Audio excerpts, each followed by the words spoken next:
भाग्य विधाता।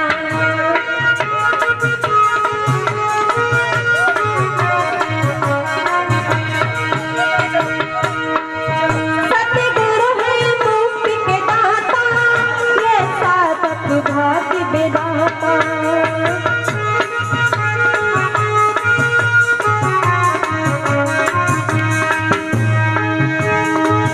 तेरा जग में कौन यहाँ तू कब से टूट गया, तू कब से टूट गया, तू कब से टूट गया, तू कब से टूट गया, तू कब से टूट गया, तू कब से टूट गया,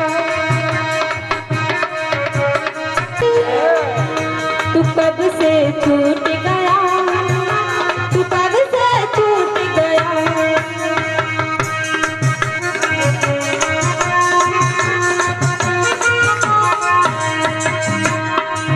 तेरी पारख से पहचान, तेरी सब हमने लेना जान, सब हमने लेना जान। तू कब से टूट गया, तू कब से टूट गया, तू कब से टूट गया, तू कब से टूट गया।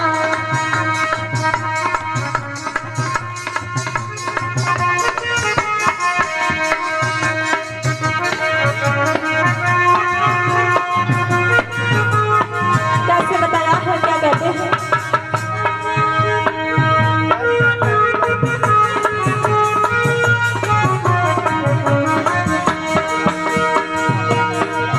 तेरा नाम तपाया मोती, वह सूरत सत्य भगवान की। तेरी पारख से पहचान, तेरी पारख से पहचान। सब हमने लेना जान, सब हमने लेना जान। तू कब से छूट गया, तू कब से छूट गया, तू कब से छूट गया, तू कब से छूट गया।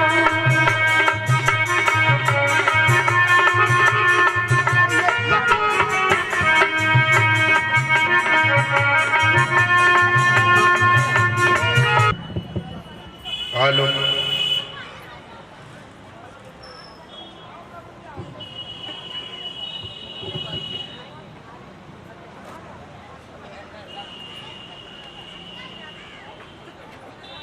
परम आदरणीय परम पूजपात निरंतर स्मरणीय पार ब्रह्म स्वरूप श्री सद्गुरुदेव भगवान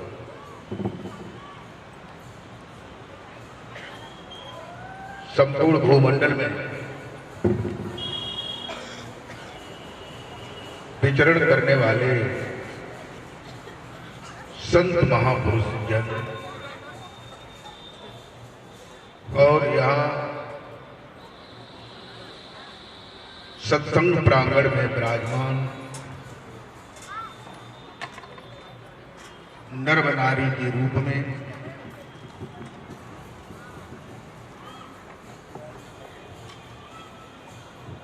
बोल जयकारा बोल मेरे श्री गुरु महाराज की जय। प्रभु जी के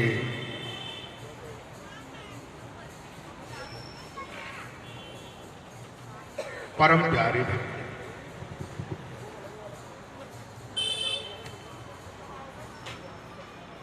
बोल जयकारा बोल मेरे श्री गुरु महाराज की जय। ये हमारा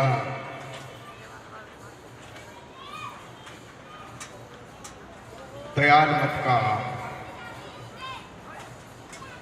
चतुर्थ दिवसीय सत्संग समागम कर रहा है और आज सत्संग का द्वितीय दिवस है।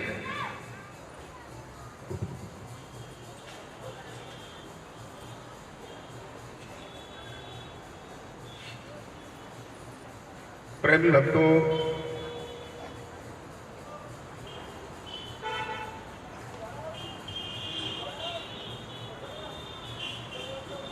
सत्संग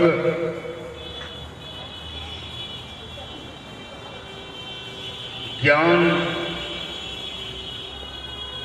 और भक्ति का वह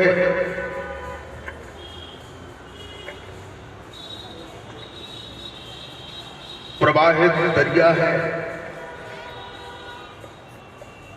जिसमें अज्ञानी से अज्ञानी, पापी से पापी भी अगर स्नान करता है तो वह भी भव बंधनों से छूट करके मोक्ष मुक्ति को प्राप्त हो जाता है अगर स्नान करता है। और स्नान ही नहीं करता है तो भला कैसे पार हो सकता है। और अब तो समाज में, हमारे देश में लोगों को बड़ा डर लग रहा है कि ये भवसागर से पार होने वाला घाट कहाँ है। पता नहीं, और जो घाट थे उन घाटों पर जेब काट मिल गए, लुटेरे मिल गए जिन्होंने जो है पार तो नहीं किया, लूट लिया।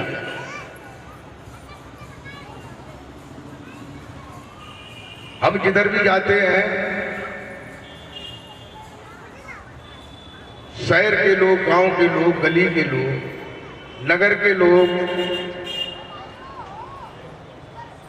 हमें ये देखते हैं कि हम कहीं किसी संत के पास जा रहे हैं, सदगुरु के पास जा रहे हैं, तो लोग बहुत सी बातें करते हैं। क्यों करते हैं? इसीलिए करते हैं कि हमारे बीच में, हमारे देश में भवसागर से पार उतारने वाले नकली जो है डेरेदार, नकली अड्डेदार, जिन्होंने नकली जामा पहन करके हम लोगों को ठग लिया। हम लोगों के अंदर जो श्रद्धा थी, भाव था, विश्वास था, वो भी बिखर गया।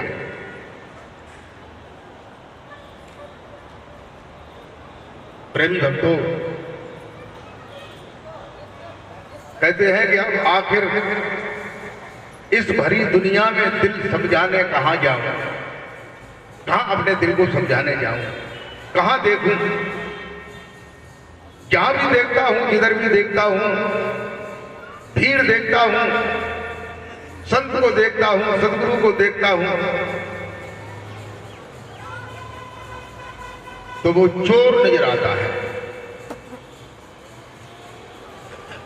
लोग भयभीत हैं।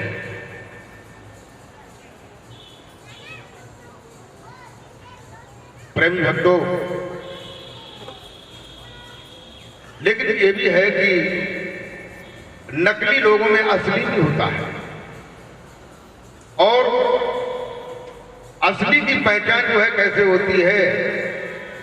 जब नकली लोग पकड़े जाते हैं तब असली की पहचान होती है कि असल में क्या है, सच्चाई क्या है, वास्तविकता क्या है। प्रेमी भक्तों,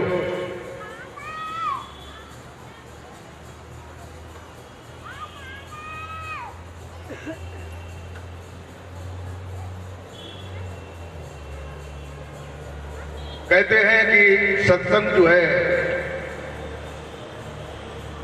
भव सागर से पार कर देता है, लेकिन कब करेगा? जब हम सत्संग को ग्रहण करें। अब सत्संग क्या है? पहले हम यही नहीं समझ पाते हैं कि सत्संग क्या है। अगर हम ये जान लें कि सत्संग ये है, देखो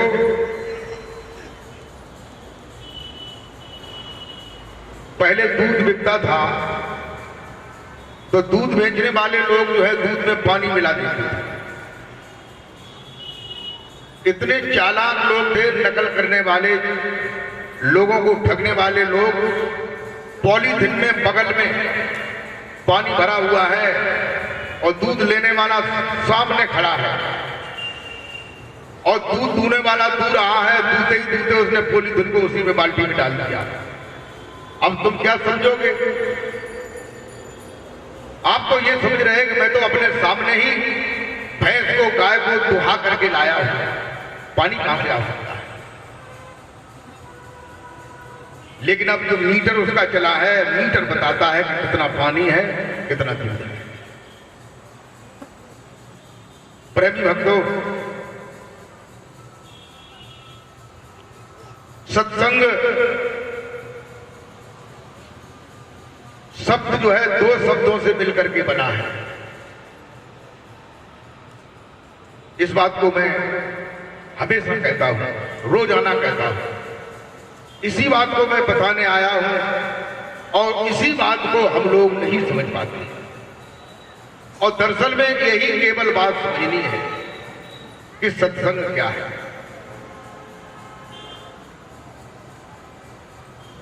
देखो, सत्संग जो है दो शब्दों से मिलकर के बना है।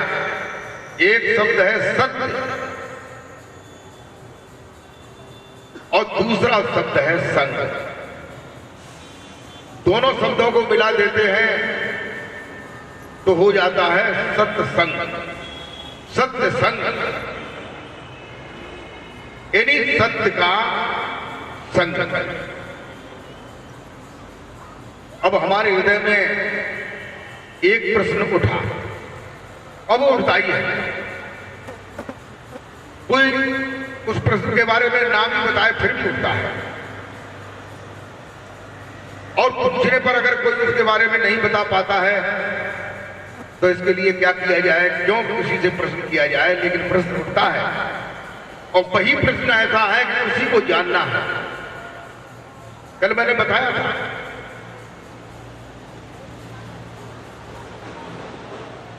प्रश्न ये उठता है कि सत्य क्या है,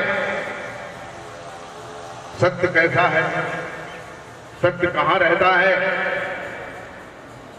सत्य को कैसे जाना जा सकता है, सत्य से कैसे हम संग किया कर सकते हैं, सत्य संग, सत्य से कैसे संग करें। प्रेमी भक्तों,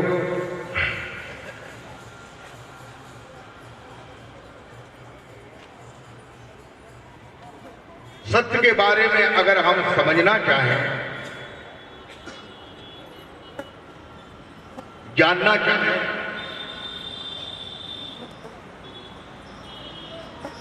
भव सागर से पार होने के लिए, मोक्ष मुक्ति को प्राप्त करने के लिए, देखो वैसे तो जीव को भव सागर से पार होना है, मोक्ष मुक्ति को प्राप्त करना है, लेकिन इतनी ऊंचाई पर न पहुंच पाओ कोई बात नहीं। अरे तुम मानव तो बन जाओ, मनुष्य तो बन जाओ। बड़े बड़े महात्मा पकड़े गए, वे मनुष्य भी नहीं निकले, मनुष्य भी नहीं निकले, पशु वृत्तियों में निकले। पशुओं की जैसे वृत्ति होती है, पशु ये नहीं जानता है कि ये मेरी माँ है, कि मेरी बहन है, कि मेरी बुआ है, कि मेरी ताई है, कि मेरी मौसी है। ये पशु नहीं जानता।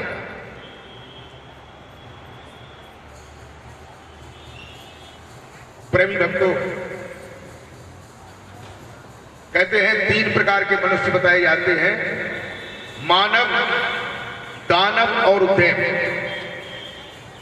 अगर हम देव नहीं बन पाए तो कोई बात नहीं, देव न बन पाओ कोई बात नहीं। अरे मनुष्य तो बन जाओ जो तुम मनुष्य हो। मनुष्य कहते हैं मन जिसमें मन विशेष है, मन प्रधान है। मन का सुधार करना है, मन को जानना है, मन को समझना है, मन को रोकना है। अब तुम्हारा मन ही नहीं रुक रहा है, मन ही तो तुम्हें ऊंचाई और नीचाई दिखा रहा है। मन के कारण ही तो ये दशा हुई है। बताइए, ये दशा मन के कारण ही तो हुई। अगर तुम्हारा मन शुद्ध होता, मन साफ होता, मन निर्मल होता, तो ये दशा नहीं। मन के लिए ही, मन को शुद्ध करने के लिए ही कहते हैं कि भजन करो। भजन भजन भजन का मतलब क्या है? भजन का मतलब है, भजन किसे कहते हैं? लोग माला फेरते हैं, उसे भी भजन मानते हैं। मुख से जिह्वा से जाप करते हैं, उसे भी भजन मानते हैं। अब बताइए, माला फेरते हैं तो ये उंगली चल रही है कि नहीं? भाग रही कि नहीं उंगली? माला भी भाग रही है।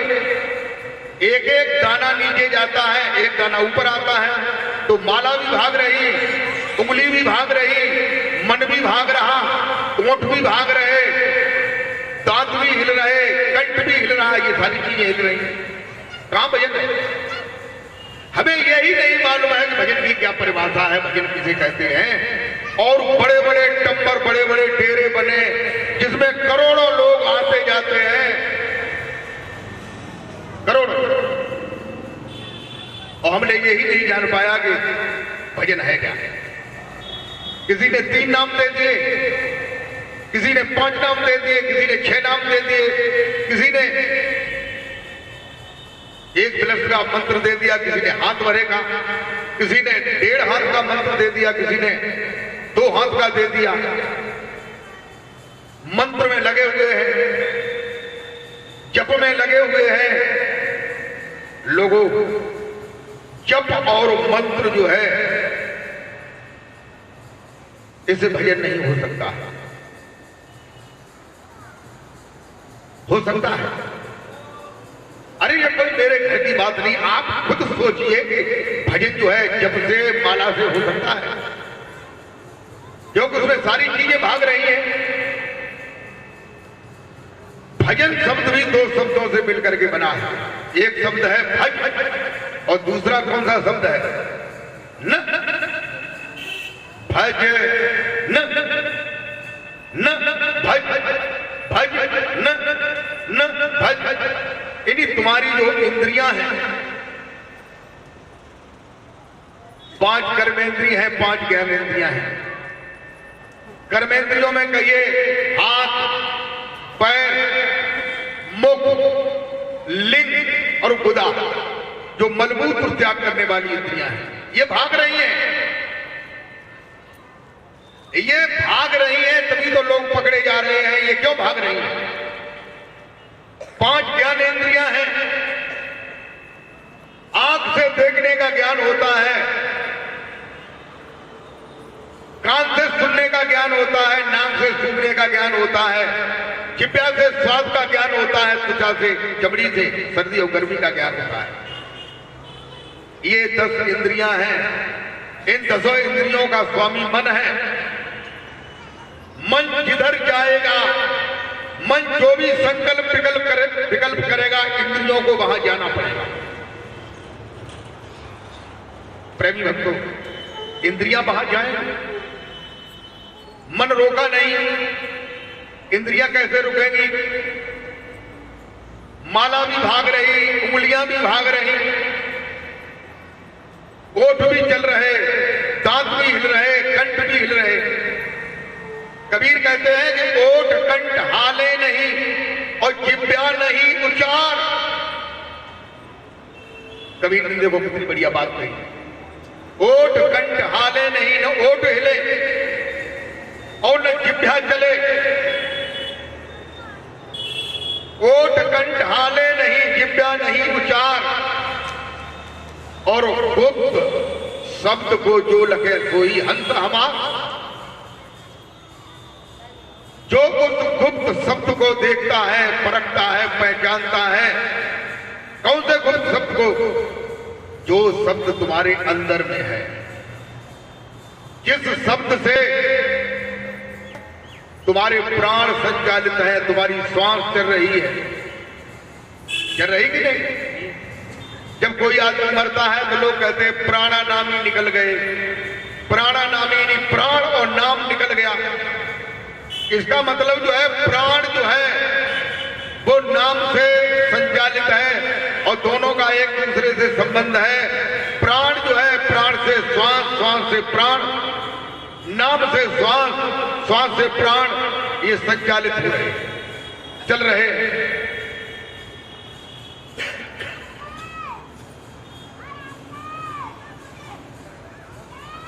प्रेमी भक्तों,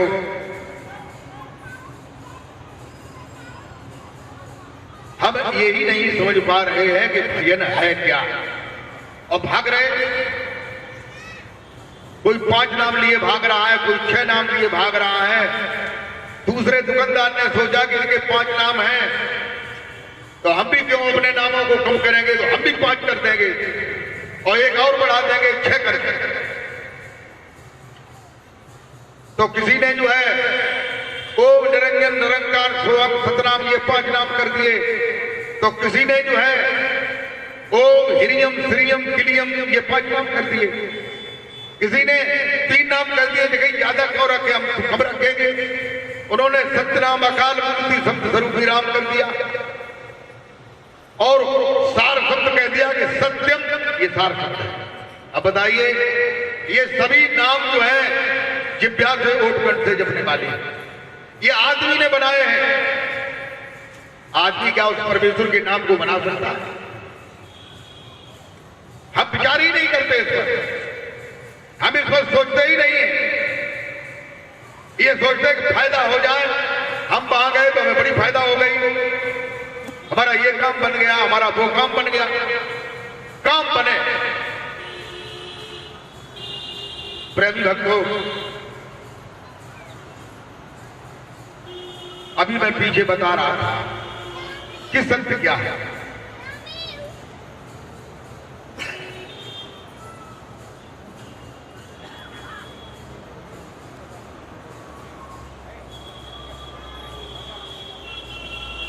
सत्य की क्या परिभाषा है, इसे आप केवल इस बात को ही आप समझ लें। बस ये मीटर है, मीटर से पता चल जाएगा कि दूध में कितना दूध है, कितना पानी है।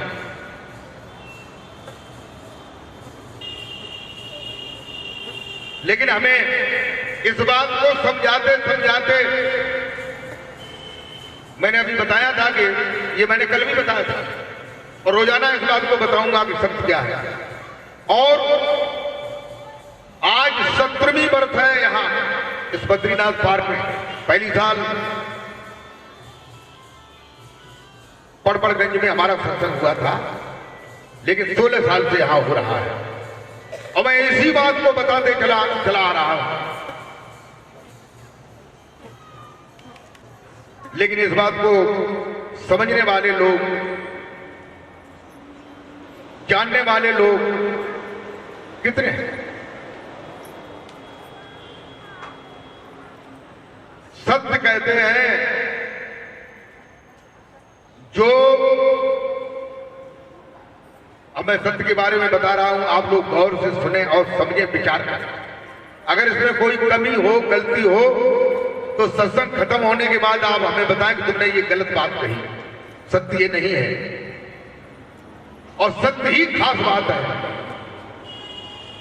सत्य शब्द को ही लोगों ने परमात्मा का नाम मान लिया।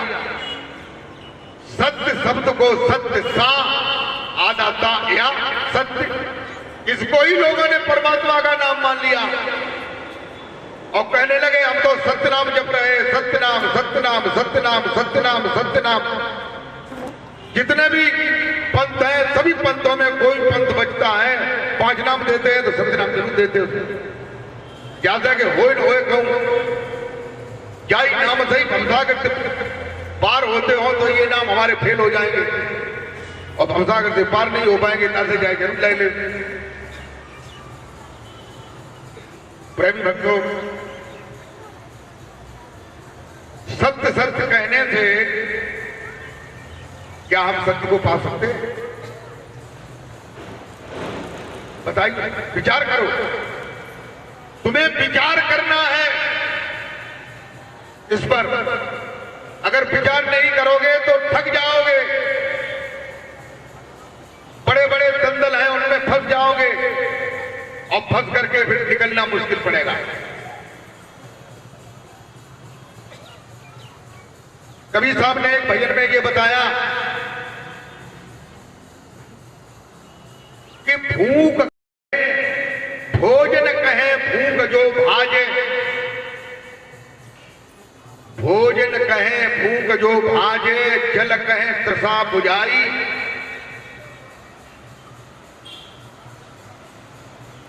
भोजन कहे भूख जो भाजे, जल कहे तृषा बुझाई। तो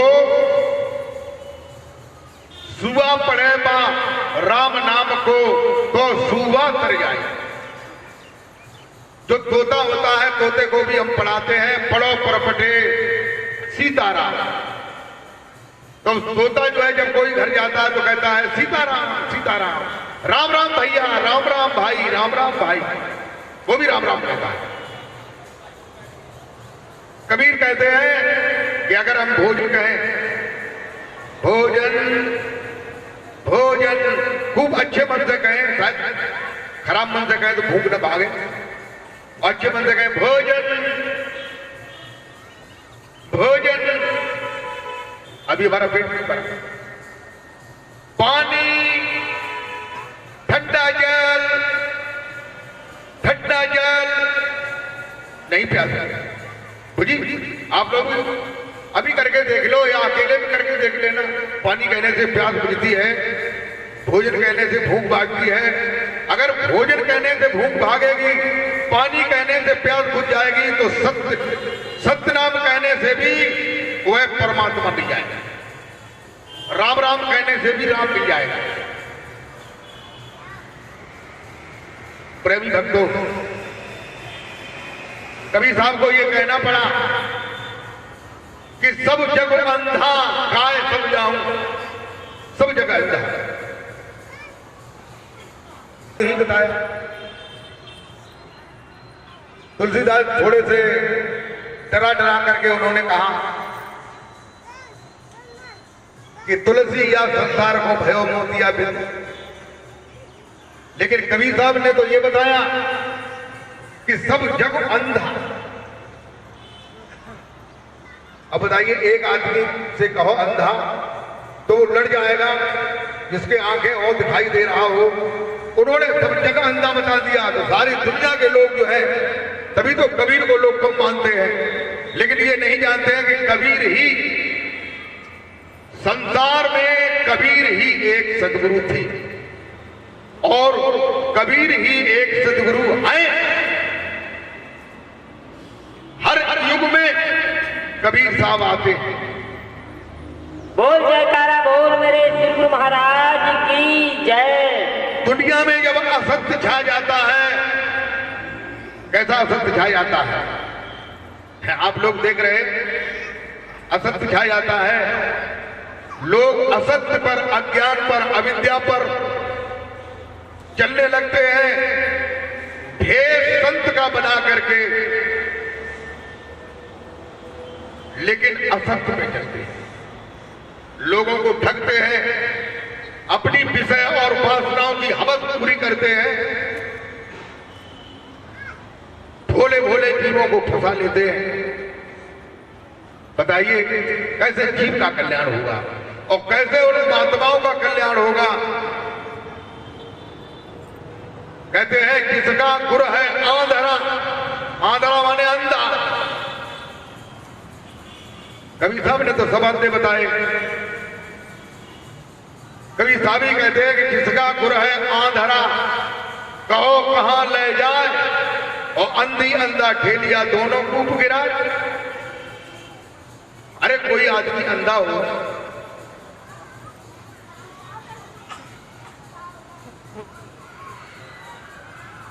और रास्ते में जा रहा हो और ये कहे भैया हमें उस अमुक जगह पर जाना है, और रास्ते में मिले वो भी अंधा हो, वो कहे अच्छा उसको तो हम खूब जानते हैं, आइए तुम हमारे साथ, और हाथ पकड़ ले और चलने लगे, और आगे कुआं हो खूब चौड़ा सा, तो आगे वाले का जो ले जा रहा है हाथ पकड़ करके, अंधा तो पीछे है और वो भी अंधा है आगे वाला, उसका पैर एक कुएं में पहुंच जाए, अभी नीचे नहीं गिरा, कुएं में पहुंच जाए, एक पैर बाहर है, तो वजन जो है कुएं की ओर हो जाएगा कि नहीं, बैलेंस बिगड़ जाएगा। बताइए एक आदमी गिरेगा कि दोनों गिरेंगे? एक गिरेगा, अच्छा दोनों गिर जाएंगे, अंधी अंधा ठेलिया दोनों ही कूप गिरन, दोनों ही कुएं में गिर जाते हैं। कौन किसको रास्ता बताए?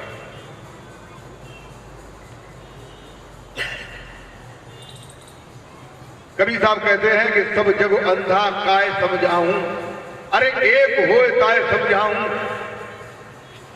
एक हो उसे बैठाल करके एक दिन में, 2 दिन में, एक हफ्ते में, एक महीने में, एक साल में, 5 साल में, 10 साल में समझाते समझाते किसी दिन तो समझ में आ जाएगा। लेकिन यहां पे खमाजे के खमाजे, ट्रम्बा के ट्रम्बा, सारे ही अंधे लोग हैं, कैसे समझाया जा सकता है? भूले लोग कहें घर मीरा, लोग भूल चुके हैं, अपने ईंट पत्थर के घर को अपना घर बता रहे हैं, लेकिन जहां घर है उसकी कोई चर्चा नहीं कर रहे। प्रेमी भक्तों,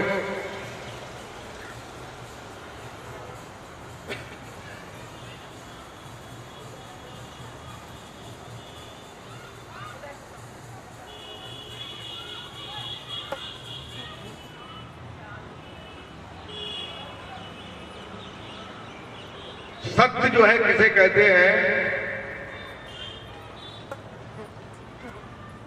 सत्य की क्या परिभाषा है, इस बात को समझना है। इस बात को समझ करके फिर तुम्हें परख करना है कि जो हमें ज्ञान मिला है, या जिस ज्ञान को हम जिस साधन को कर रहे हैं, या जिस ज्ञान को हम जानना चाहते हैं, वो इस कसौटी पे खरा उतर रहा है या नहीं उतर रहा है।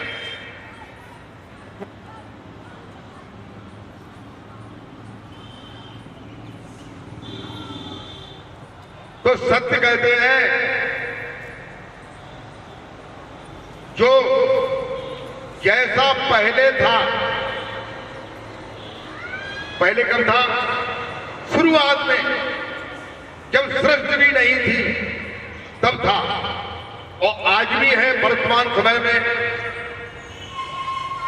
और वैसा ही आगे अनंत तक, अनंत कहते अनंत, तन तन तन तन तन तन तन तन तन तन तन तन तन तन, यानी खत्म ही नहीं होता है।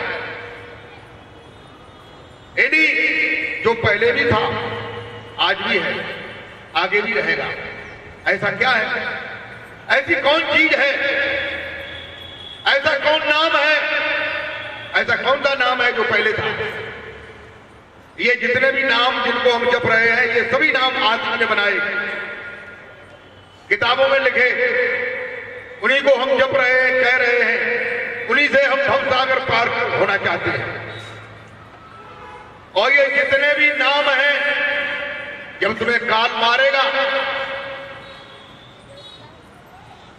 काल मारेगा कि नहीं?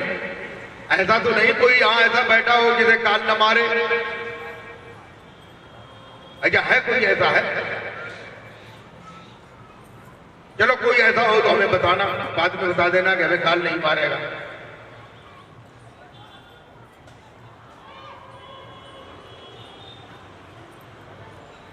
वैसे ऐसे यहां जितने भी हैं सब बैठे हैं जिन्हें काल नहीं मारेगा। और ऐसे सब बैठे हैं जिन्हें काल मारेगा। ये जो शरीर है जो 5 तत्वों का है, 3 गुणों से बना हुआ है, ये काल का है। काल इसको मारेगा।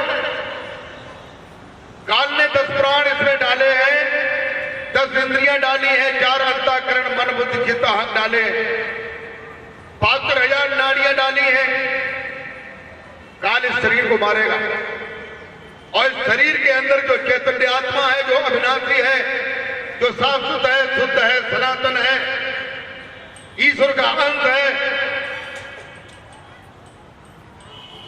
वो नहीं मरती है, उसे काल नहीं मार सकता है।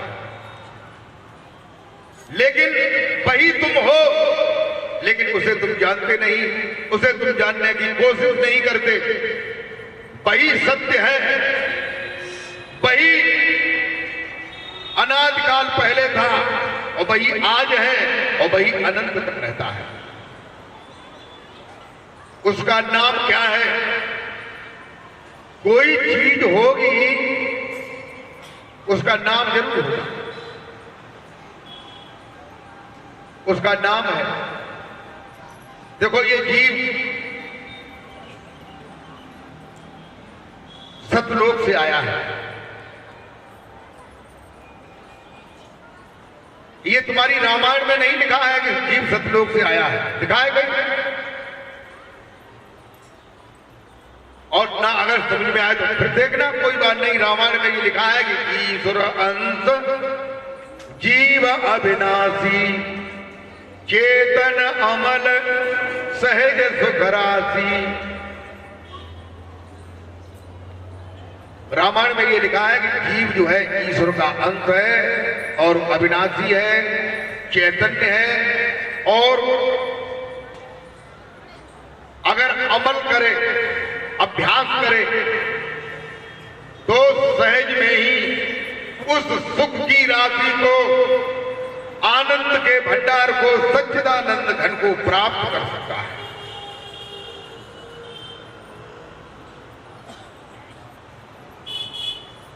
क्योंकि इसमें एक चीज की कमी है, इसीलिए इसे अल्पज्ञ कहते हैं,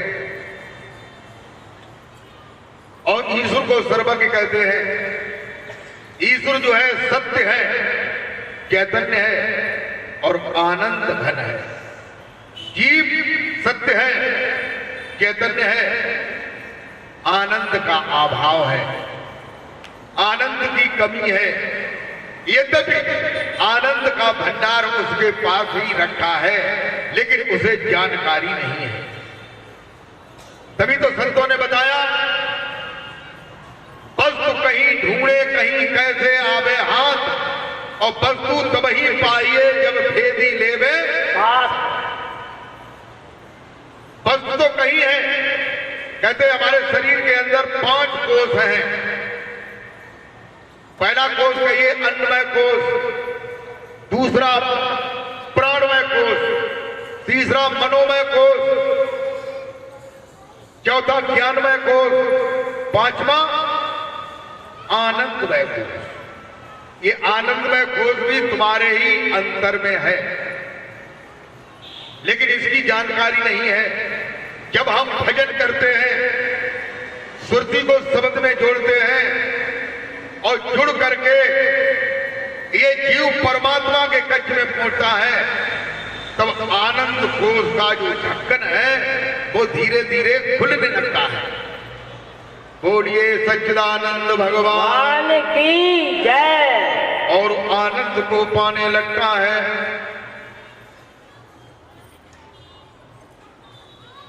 लेकिन ढक्कन ही नहीं खुल पाता है, क्या किया जाए? थोड़ी देर हुई, गुरुजी ने जो नाम बताया, सुरती को जोड़ना बताया, पहले तो सुरती को जुड़ने ही नहीं देता। जो रखवाला बैठा हुआ है, जीव को रखाए हुए है, वो जुड़ने नहीं देता, वो विचारों को पैदा कर देता है। हम वहां पहुंच ही नहीं पाते।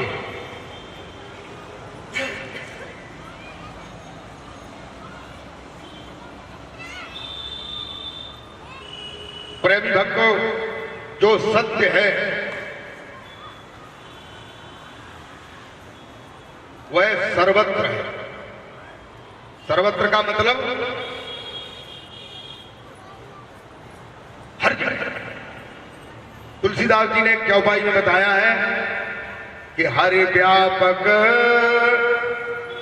सर्वत्र समाना, प्रेम से प्रकट होत हम जाना। हरि व्यापक, तुलसीदास जी ने उस परमेश्वर के लिए 3 शब्दों का प्रयोग किया है, लेकिन तीनों शब्द जो है पर्यायवाची है, यानी एक ही है, कहने में अलग अलग है। एक शब्द है व्यापक, एक है सर्वत्र, एक है समाना। समाने का मतलब है समान भाव से हर जगह समाया हुआ है। सर्वत्र का मतलब है कोई भी जगह नहीं है जहां वो नहीं है, वह सर्वत्र यत्र तत्र विद्यमान है। व्यापक, व्यापक भी उसे कहते हैं। व्यापक का मतलब जो हर जगह विद्यमान है, मौजूद है, हर जगह हाजिर है, नाजिर, पर नजर आता नहीं। क्यों? कि ये जो नजर है, ये जो चर्म चक्षु है, चमड़े की आंखें हैं, इन आंखों से ही उसे हम देखना चाहते हैं। बताइए कैसे देखने में आएगा?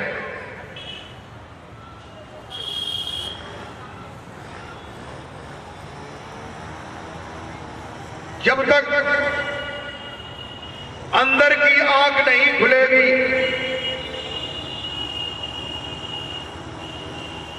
कहते हर व्यापक सर्वत्र समाना, प्रेम से प्रकट होत हम जाना। हर जगह हाजिर है, नाजिर, पर नजर आता नहीं, और योग साधन के बिना उसको कोई पाता नहीं। योग साधन कहिए, योग माने जोड़।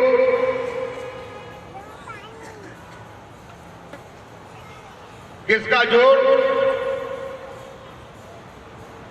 पहला जोड़ जो है हमारे कानों का सत्य शब्दों से जोड़, सत्संग में जो वाणी होती है उससे कानों को जोड़ देना, पहला ये जोड़। दूसरा, फिर हमें बात समझ में आ जाए, फिर उसके बाद जो है हम अपने सिर को, मस्तिष्क को सतगुरु के चरणों में जोड़ें। उसके बाद जो है सतगुरु जो है उस शब्द की परख कराए, उस नाम की परख कराए जो नाम किसी वाणी में नहीं है, न किसी भाषा में है, न किसी आदमी का बनाया हुआ है, न कहने में आता है, न सुनने में आता है। वह सबके अंदर हर समय, हर जगह, हर स्थिति में, हर देश में, हर भेद में, हर धर्म में, हर प्राणी में विद्यमान।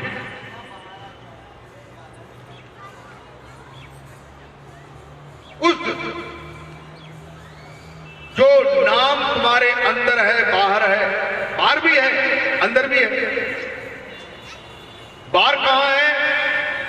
कोई भी ऐसी जगह नहीं है सारे ब्रह्मांड में, जिस ब्रह्मांड में सूर्य, चंद्रमा, तारे, पृथ्वी, मनुष्य, नर, नाग, पशु, पक्षी, गंधर्व, पितर, अर्यमा, देव, तनुज, मानव, ब्रह्मा, विष्णु, महेश, दिक्पाल, कुबेर, चित्रक, पर्वत, नदियां, वनस्पतियां, 5 तत्व, 3 गुण, ऐसा जो समूचा ब्रह्मांड है, इस सारे ब्रह्मांड में वह शब्द है, वह वाइब्रेशन है, वह स्पंदन है जो हर जगह हो रहा है। ये खाली जगह है हमारे सामने, यहां भी है, यहां भी है, यहां भी है, यहां भी है, जहां जाओ वहां है। जमीन के अंदर जाओ, जमीन के अंदर है, आकाश में जाओ, आकाश में है। कोई भी जगह ऐसी नहीं है, सुई की नोक भर भी जगह ऐसी नहीं है जहां वो परमेश्वर नहीं है और परमेश्वर का शब्द नहीं है।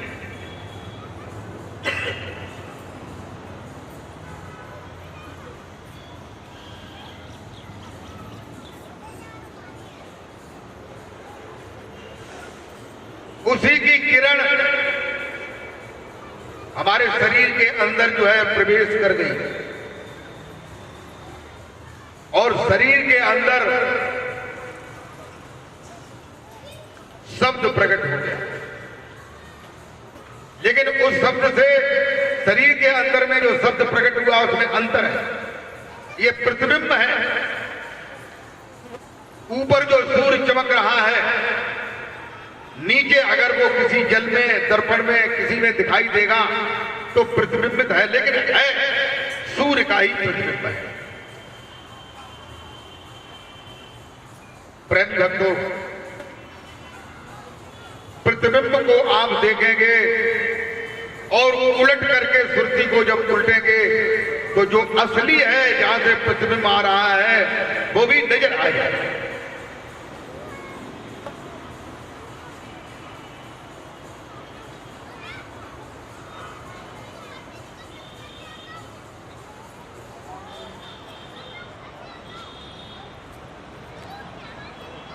प्रेमी भक्तों, इसलिए हम उस सच्चे नाम को जाने जो तुम्हारे अंदर में है। उस नाम को जब तक नहीं जानेंगे और जान करके अपनी सुरती को उससे नहीं जोड़ेंगे, अपने ख्याल को नहीं जोड़ेंगे, उसमें नहीं जुड़ेंगे, तब तक जो है हमें जो पाना है वो नहीं पाना। जिसे जानना है नहीं जान पाएंगे। अरे उसे जान करके एक बार जो है उसमें अपने को जोड़ करके तो देखो, जोड़ करके ये देखो कि इसमें कुछ है या नहीं है, या झूठ बात है। जब तक आप जोड़ेंगे नहीं, ऐसा जोड़ो। कहते हैं कि भजन कर तो ऐसा कर, भजन करने की हद कर दे, भजन करने की हद कर दे, और भजन करने से यमराज का खाता भी रद्द कर दे। जो यमराज के यहां तेरा लेखा जोखा है, भजन करने से खत्म हो जाता है। लेकिन भजन तो करो, लेकिन भजन कौन करे?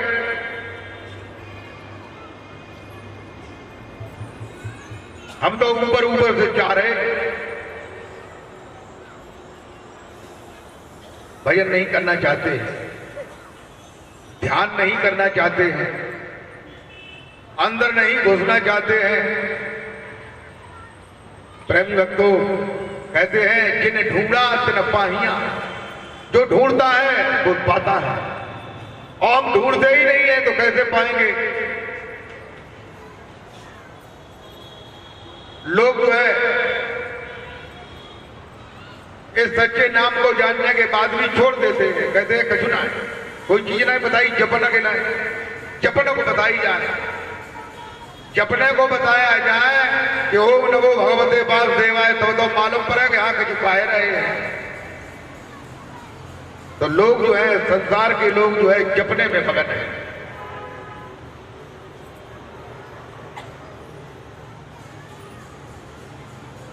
प्रेमी भक्तों,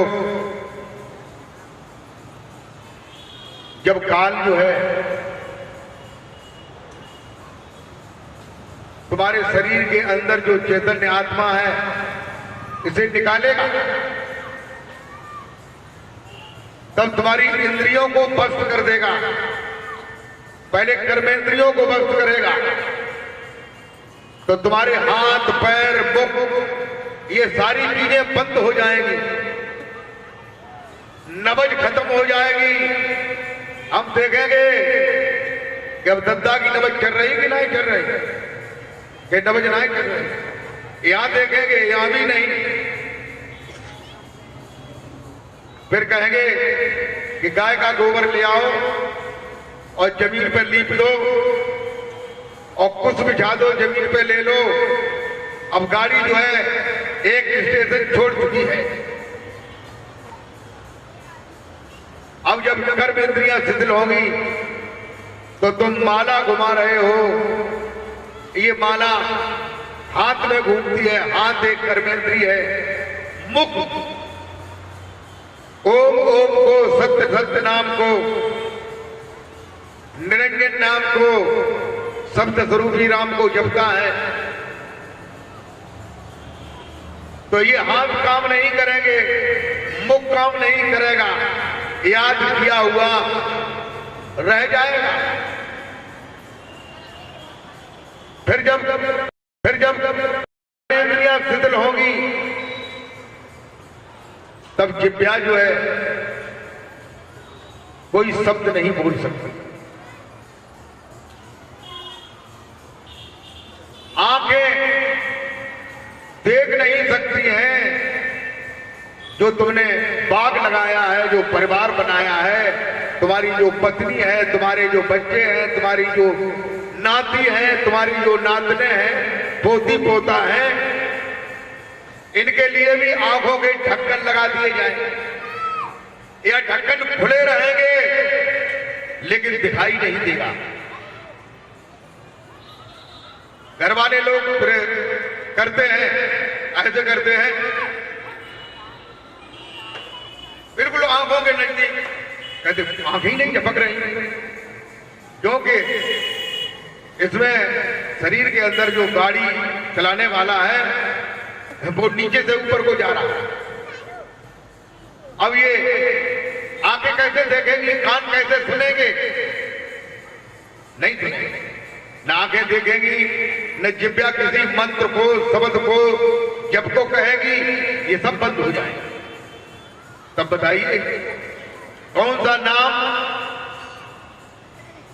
तुमने जाना है जो नाम तुम्हें साथ ले जाएगा, जो नाम तुम्हें उस मालिक के यहां ले जाएगा जहां तुम्हें जाना है, और वहां तुम्हें जाना पड़ेगा। ये नहीं कि हम ये कहें हम नहीं जाएंगे। अरे भाई,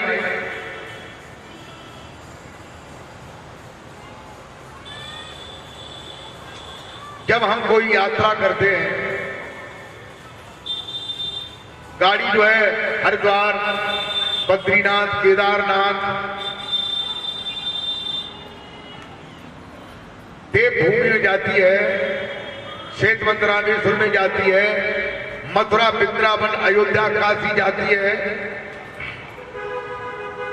तो हम गाड़ी रिजर्व करा लेते हैं, सीट बुक करा लेते हैं। फिर ये सोचते हैं कि रास्ते में बातचीत करने के लिए कोई हमारा मन मिले वाला आदमी, कोई साथी हो जिसे बातचीत करते जाएंगे। देखो भैया पेड़ कैसे है, देखो पहाड़ कैसे मालूम पड़ रहे हैं, कैसे झरना जा रहे हैं, झर रहे हैं।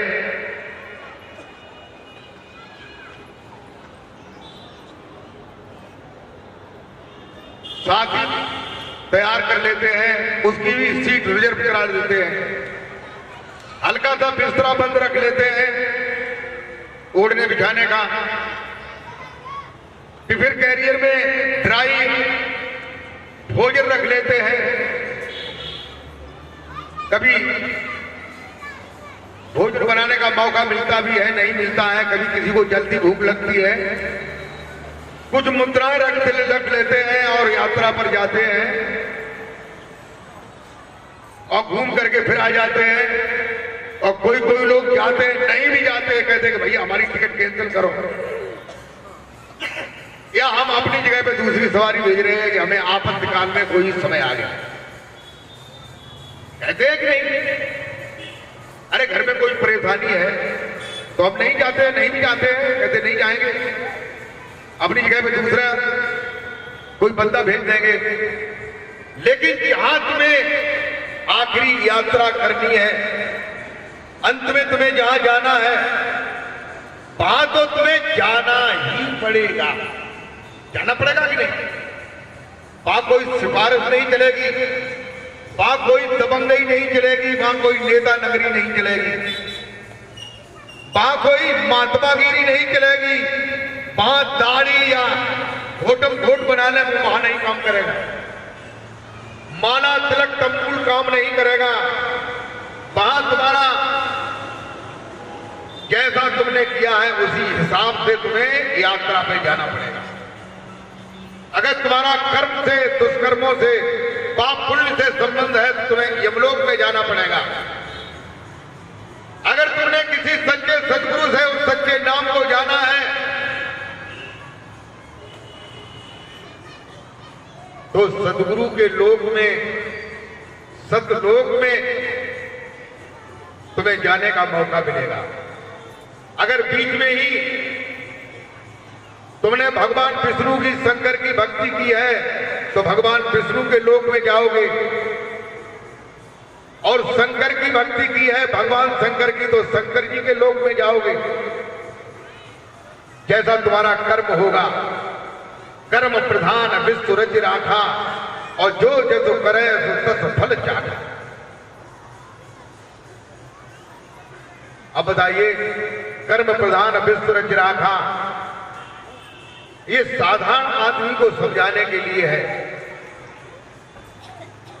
कि बड़े बड़े लोगों को समझाया जाएगा जिनके 5-5 करोड़ चेले हैं, 1-1 करोड़ चेले हैं, 50-50 लाख चेले हैं, उनको समझाया जाएगा। वे तो हमारी समझ से समझे हुए हैं सब। प्रेम भक्तों, कर्म प्रधान है,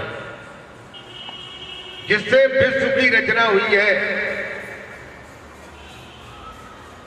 जैसा करोगे वैसा फल तुमको चखने को मिलेगा। दूसरी बात,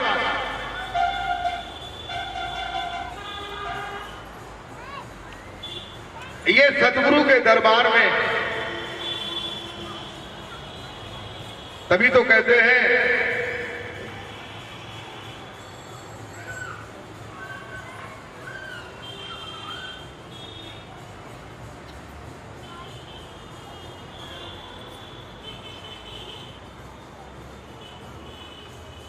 जब तक तुम्हें सच्चा सदगुरु नहीं मिलता है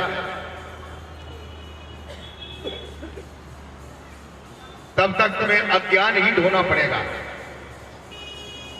और सच्चा सदगुरु कौन है?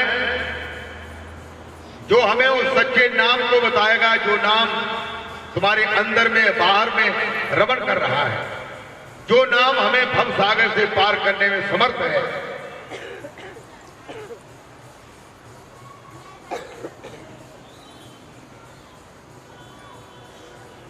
तुलसीदास जी ने रामचरितमानस में बताया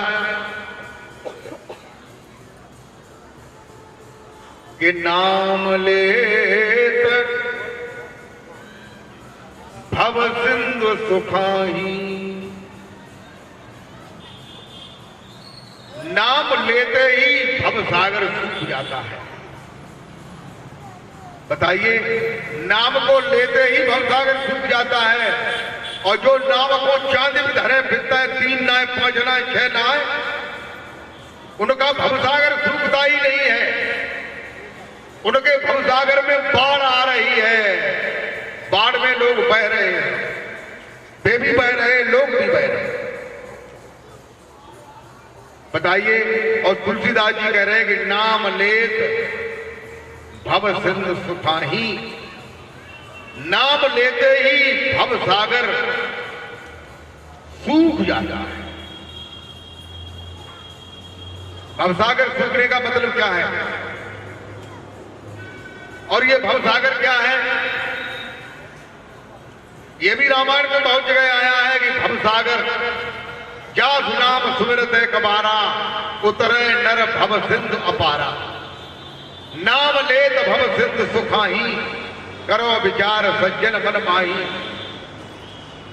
भव सागर से पार हो जाता है या भव सागर सूख जाता है पार होने का मतलब जो है भवसागर से उस पार पहुंच जाता है। सूख जाने का मतलब जैसे कोई पानी का सागर है, जब वो सूखेगा तभी तो हम उस पार निकल पाएंगे। या हमें कोई ऐसी नाव मिल जाए, ऐसा जहाज मिल जाए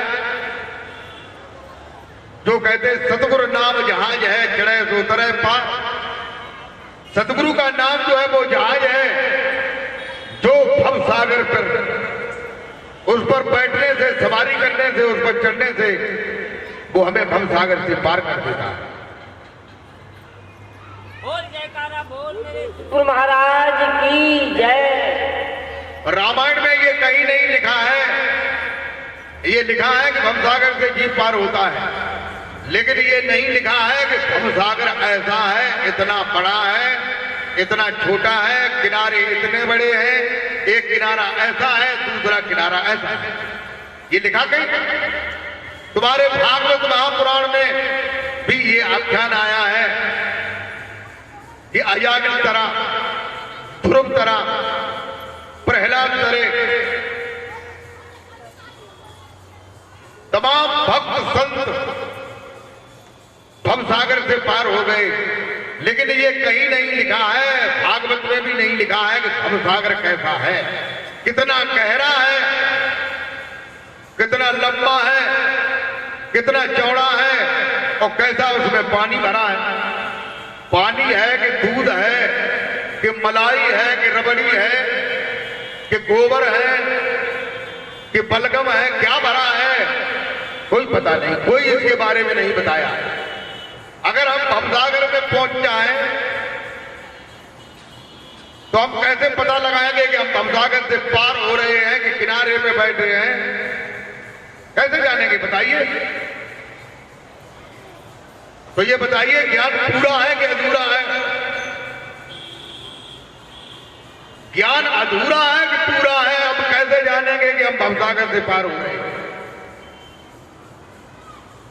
हो रहे हैं कि नहीं भी हो रहे हैं? देखो, भव कहते हैं, भव माने संसार।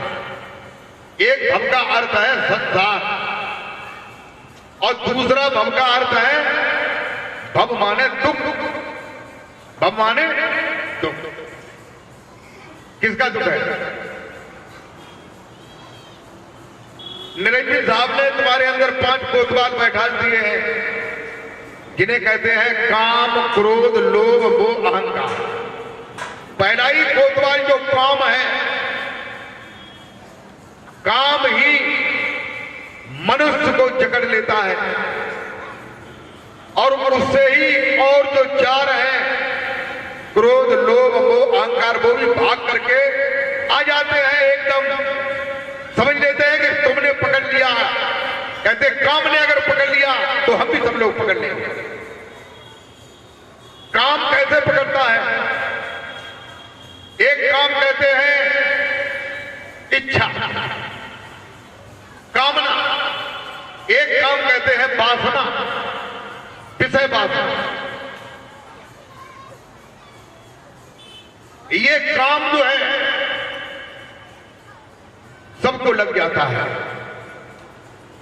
छोटा बच्चा होता है, अब तो काम बहुत जल्दी लग रहा है, अब काम की सुविधाएं हो गई हैं टेलीविजन पर, फिल्मों में, और देखो काम तो अब तो बढ़ रहा है चारों तरफ। कैसा बढ़ रहा है? पहले राजाओं के लड़कों की शादियां हुआ करती थी, राजकुमारों की, तो नाऊ और पंडित जाता था वहां और जाकर के शादी तय कर देता था। राजकुमारी नहीं देखती थी कि हमारा जो पति है कैसा है। राजकुमार नहीं देखता था कि मेरी पत्नी, मेरी रानी बनने वाली है वो कैसी है। देखता था? नहीं देखता। शादी होती थी, लेकिन अब बताइए, अब शादी कैसे होगी? अब शादी कैसे होती है?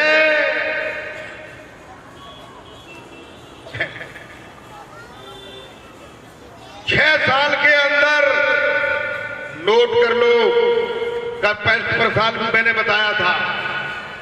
4 सालें बीत गई हैं, उसमें रिजल्ट जो है करीब 30-35% बढ़ गया है, 30-35%, और 65% अभी बाकी है, वो 6 साल में हो जाना है। कोई भी बाप अपनी लड़की की शादी, अपने लड़के की शादी अपनी मर्जी से कर पाएगा? बताइए, अपनी मर्जी से कर पाएगा? अभी 65% बाकी है, इसलिए कुछ लोग कर रहे हैं। 35% ऐसे हैं कि जिनकी शादी लड़का देखने गए, मोबाइल में, अब तो मोबाइल कर रहे हैं, सारी चीजें जो है मोबाइल में आ जाती हैं। फिर लड़के का फोटो भेज दो, लड़के का फोटो भेज दिया, फिर लड़की का फोटो भेज दो, लड़की का फोटो भेज दिया। बाप ने, माँ बाप ने पसंद कर लिया कि चलो लड़का जो है नौकरी लगा हुआ है, उसका 40,000 रुपया मिल रहा है, हमारी लड़की सुखी रहेगी, और घर भी मकान बना हुआ है, 2 प्लाट है उसके। उन्होंने कहा ठीक है, लेकिन लड़की क्या कहती है? दूसरे दिन जब बाप जो है लड़के को देखाया, फोटो का आदान प्रदान हो गया, लड़की कहती है पापा हमें लड़का पसंद नहीं। क्यों? लड़का तो नौकरी जॉब कर रहा है, देखिए हमें पसंद नहीं। क्यों पसंद नहीं है? कि वो पहले पसंद कर चुकी है कहीं, लड़की लड़के को पसंद कर चुकी है, लड़का लड़की को पसंद कर चुका है, कैसे शादी करेगा तुम्हारी मर्जी? ये स्थितियां हैं। प्रेमी भक्तों, पहले अनुशासन था, आज्ञा में लोग बंधे थे, आज्ञा मानते थे, लेकिन अब कोई आज्ञा नहीं। स्कूल में भी कोई भी अध्यापक किसी बच्चे को नहीं मार सकता है, मारने का अधिकार नहीं। जब कोई डांटेगा नहीं, मारेगा ना, तो बच्चा कैसे पढ़ेगा? और किसी भी बच्चे को फेल नहीं किया जाएगा। बताइए क्या शिक्षा है, क्या अनुशासन है? प्रेमी भक्तों, कौन भजन करे? किसका भजन करे? अब तो दुकानें खुली हैं बड़ी बड़ी, जहां सुविधा है भजन की, तो जाओ, 1 घंटा पैदल जो है अलमारी में रख दो। या बात है कोई गुरु जी के हाथ से कोई मूली ले आओ, या गन्ना ले आओ, कोई फल ले आओ।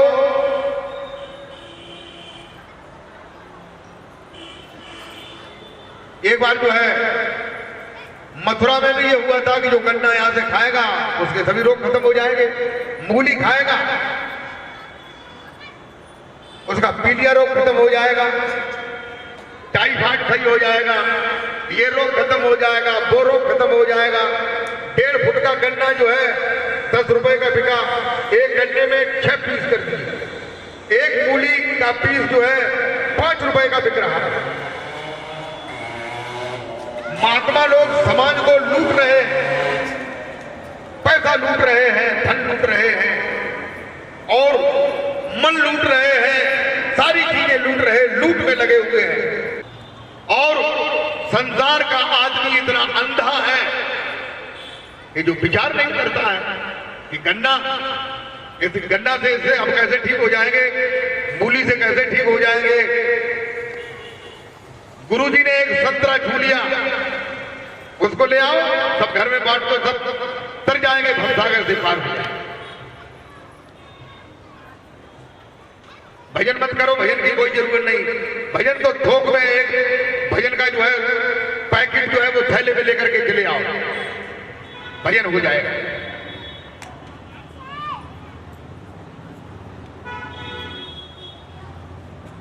प्रेमी भक्तों, ये मन जो है जब तक तुम निर्मल नहीं करोगे, मन को निर्मल नहीं करोगे, और मन निर्मल कैसे होगा? नाम के सुमिरन करने से होगा। कबीर मन निर्मल भया जैसे गंगा नीर, कबीर मन निर्मल भया जैसे गंगा नीर, और पाछों हर फिरे कहें कबीर कबीर। कहते हैं भगवान जिसका मन निर्मल हो जाता है, उसके पीछे आगे दाएं बाएं भगवान जो है घूमते हैं। ये सोचते हैं कि इसके दिल में, इसके दिमाग में क्या इच्छा हो, मैं उस इच्छा को पूरा करूं। क्या भावना हो इसकी,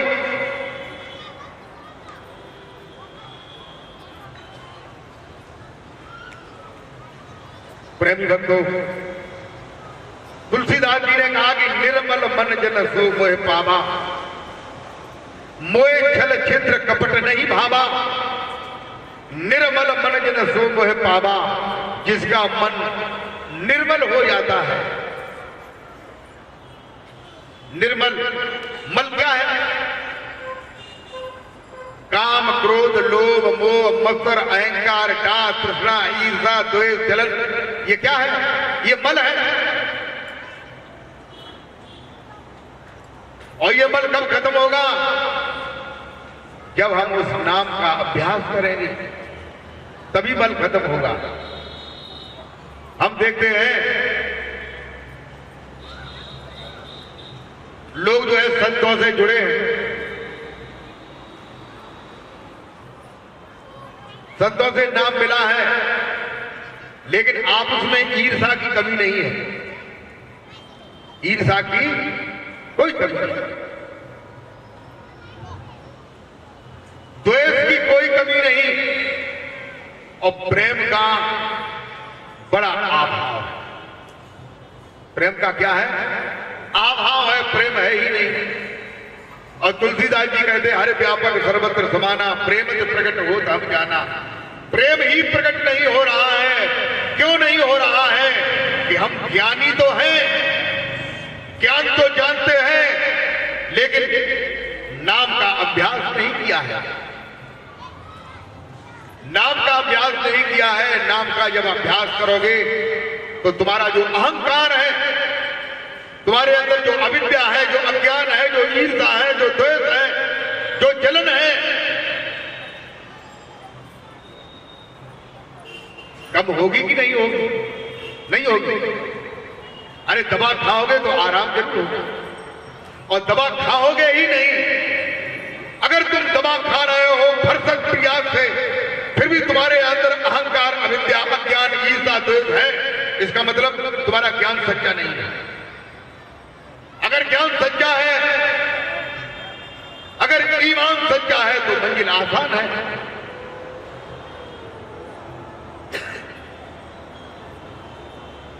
तुम जब उस मालिक के नाम का स्मरण करोगे तो तुम्हारे हृदय में परिवर्तन होगा, तुम्हारे कर्म में परिवर्तन होगा, तुम्हारे विचार में परिवर्तन होगा, तुम्हारी दृष्टि में परिवर्तन नहीं होगा कि होगा, दृष्टि में भी परिवर्तन होगा। जब तुम भजन ध्यान करोगे तो तुम्हारी दृष्टि में सब तुम्हें मां और बहनें दिखाई देगी, भाई और ताऊ चाचा दिखाई देंगे, इंसान दिखाई देगा, तुम्हारे अंदर दया उत्पन्न होगी। होगी कि नहीं होगी? जब भजन ध्यान करोगे तो तुम्हें क्या सब, तुम्हें पत्नियां ही दिखाई देंगी। हमारी सब पत्नियां हैं, साली हैं, सराजे हैं, ये दिखाई देगी कि ये दिखाई देगा कि ये मेरी बहनें हैं, ये मेरी माँ है, मेरी चाची है, मेरी ताई है, और उनको ये दिखाई देगा कि मेरे भाई हैं, मेरे छोटे पुत्र के समान हैं, मेरे ताऊ हैं, मेरे चाचा हैं। हृदय में परिवर्तन होगा कि नहीं होगा? नहीं होगा। होगा, परिवर्तन होगा। अगर हम दवा खाएंगे तो रोग का निवारण होगा, और दवा नहीं खाएंगे तो रोग का निवारण नहीं होगा। इसलिए दवा को खाओ और दवा की आजमाइश करो कि ये दवा सही काम कर रही है कि नहीं कर रही है। आजमाइश करके देख रहे कि नहीं देख रहे, आलस आ जाता है।